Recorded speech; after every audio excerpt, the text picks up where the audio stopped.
sabe separar una palabra en sílabas, es la base para analizar un poema. Y para finalizar con la métrica, diremos que para hablar de tipos de métrica nos referimos a dos grandes grupos.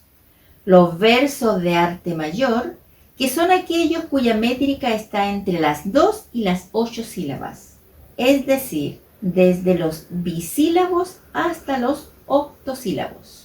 Y los versos de arte mayor son aquellos cuya métrica está entre las 9 y las 14 sílabas, es decir, desde encasílabos hasta los alejandrinos, que cuentan con 14 sílabas métricas.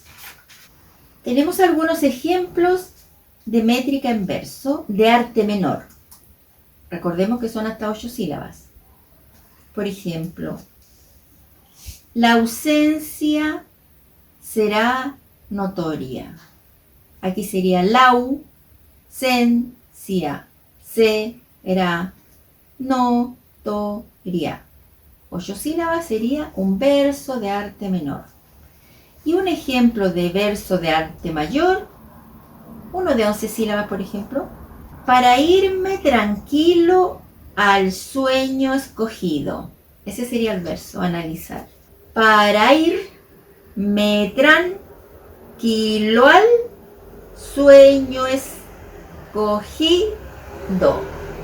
11 sílabas sería un verso de arte mayor. Esto es lo del verso de arte menor y verso de arte mayor, es una pincelada, ¿eh? No quiero enredarlos con tantas cosas, pero es importante saberlo, saber diferenciar que de acuerdo a las mediciones de la métrica, podemos diferenciar los versos si son menores de 8 sílabas y los que son mayores de 8 sílabas, que son los versos de arte menor y versos de arte mayor. Por eso es importante conocer qué es lo que es la métrica, que en el fondo es poder contabilizar las sílabas de un verso. Y tú me dirás, amigo con alma de poeta que estás aprendiendo un poquito conmigo, que estamos aprendiendo todos juntos, Amelie, ¿y para qué quiero saber yo esto de la métrica? ¿Para qué me sirve si yo quiero aprender o quiero empezar a escribir poesía? Bueno, yo te diría que nada más y nada menos que para alcanzar creaciones con buena rítmica. Destacan en este ámbito por métrica la décima también y los sonetos. Es como esto de ir aprendiendo las partes de un poema, cómo se conforman y cómo el poeta lo puede escribir, que son la métrica, el ritmo y la rima. Es como que te abre la puerta a un mundo, a conocer la poesía como de adentro, las raíces, el corazón de la poesía. Luego, yo sé que lo de la métrica puede ser un poquito complicado para aprender a contabilizar las sílabas, pero esto con mucha paciencia y con práctica se logra. Y con muchos ejemplos que más adelante también en otros vídeos voy a ir haciendo. Y ya saben que voy a ir poniendo más adelante videitos en mi canal de YouTube de Amelie Boschel. Y soy técnico editorial, no me presenté al principio, pero me gustaría más que nada que no tomen esto como algo difícil y algo complicado que no puedo.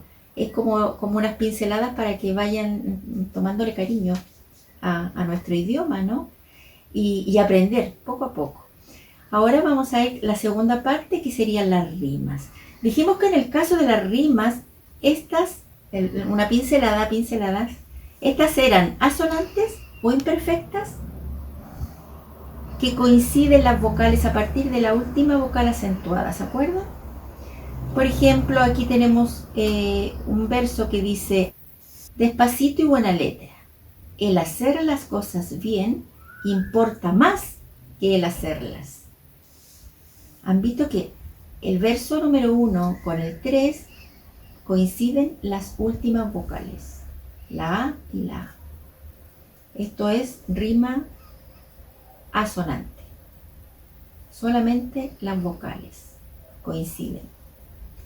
Y las rimas consonantes, en la rima consonante o perfecta coinciden las vocales y las consonantes a partir de la última vocal acentuada. Otro ejemplo tengo aquí, también otros versos, son versos de Antonio Machado. Este dice: y todo el campo un momento se queda mudo y sombrío, meditando. Suena el viento en los álamos del río. Aquí se fijan, momento, ento, el final, coincide con suena el viento, ento. Y en el segundo verso, se queda mudo y sombrío en los álamos del río. Coincide las dos vocales con la consonante que sería la R. Sombrío termina en río, en los álamos del río. La tercera y cuarto verso también coinciden en esta rima consonante. Y por último, y para no marearnos mucho, ahora vamos a ver lo del ritmo. Aparte de la rima en un poema, también el poema tiene un ritmo, ¿no? Eso se refleja en la musicalidad del género literario, que es la poesía. Es la distribución regular de la sílaba de un verso para que coincida con los siguientes versos o con los que rimen. ¿Cómo se consigue el ritmo en un poema? Se consigue con algunos pequeños truquillos, que son con los acentos y las pausas. En el caso de los acentos, en cualquier poesía encontrarás el acento estrófico, que es el que coincide con la penúltima sílaba del verso. El resto de acentos también puede utilizarse para dar sonoridad, como por ejemplo combinar la sílaba tónica y átona, la sílaba átona. Esto es una pincelada. El caso de los acentos, que ya aquí lo voy a detallar un poquito más, pero que quiero definir que el ritmo necesita de los acentos y las pausas para darle el ritmo al verso. La pausa es el descenso de la entonación. Puedes darse una pausa al final de cada estrofa o al final de cada verso, independiente, eso sí, del signo ortográfico. El ritmo se indica indicando las sílabas tónicas en cada una de las palabras. Hay sílabas átonas y tónicas, ya lo hemos dicho antes, átonas y tónicas. Las sílabas tónicas es donde está la fuerza de la voz, es aquella donde recae el acento. En castellano, esto es muy importante, todas las palabras tienen una única sílaba tónica.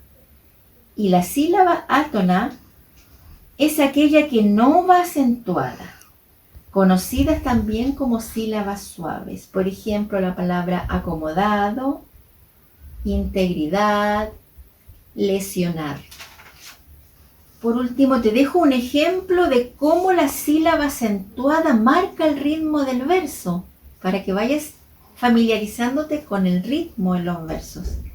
Por ejemplo, estrofa, el universo, nublada, la mente, cansados, los dedos, batidos, divertidos, juegos, ingentes, el ritmo en el verso. Este es un ejemplo donde es como una canción en el fondo, donde va marcada la sílaba, que el primer verso donde va marcada la sílaba es lo que va a darte como un poco la pauta para el segundo verso, donde debería ir un poquito marcada la sílaba del segundo verso. Y por último, si quieres lograr un poema en sintonía métrica, con rima y con ritmo, esto te voy a decir, querido amigo con corazón de poeta, que va un poco en la práctica. No se asusten, por favor, con la teoría. Pero claro, para la práctica tenemos que también saber teoría. Es lo primero. Pero luego se van a ir dando cuenta que el mismo cerebro va reconociendo y ejecutando casi como una forma de expresarlo en el papel. Es como ya con el tiempo vas acentuando sin querer. El primer verso te diste cuenta que era una palabra grave, la otra es grave. El segundo verso la vas cargando, una palabra, una sílaba grave, una palabra grave, va coincidiendo con la de arriba, va haciéndote el ritmo, con la rima y el ritmo, de acuerdo a cómo se acentúa cada sílaba. Y unos pequeños consejillos o trucos. Es buena idea, por ejemplo, yo lo diría como una buena idea, cuando estés pensando y quieras escribir, pensar en verso. Es una táctica, piensa, alguna cosita que se te ocurra, piénsala en verso. Por ejemplo, también podría ser una buena táctica alguna canción que conozcas y que te guste, ponle tu propia letra. También puede ser una buena alternativa. También no debemos olvidar que tenemos un montón de recursos literarios, como son las figuras literarias, las metáforas, las personificaciones. Esto es muy amplio, estos son como grandes pinceladas, porque no podemos en un vídeo abarcar tanto. Y por último te diría que los versos serían la sangre del poema, porque ya sabes que todo esto confabula un solo corazón. El poema es un solo corazón. Y las letras vendrían a ser como las arterias. Pero acuérdate que hay muchos vasos sanguíneos que se complementan para el nacimiento de un poema. Entonces, tenemos la figura literaria, la metáfora, la personificación, como te decía. Y otra cosa que es muy importante es que al leer un poema y al darle la entonación a cada verso, la forma como lo lees y cómo lo siente también el que lo escucha, es que aquí todos participamos.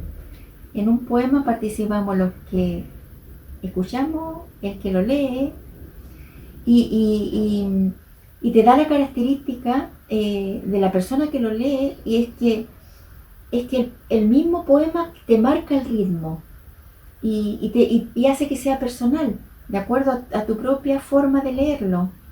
En resumen, podría decir que cada persona le da vida a su propio poema, le da el ritmo de acuerdo a la forma como lo lee, cómo lo siente primero, cómo lo sintió primero al escribirlo y cómo lo va a expresar después cuando lo lee o cuando lo recita.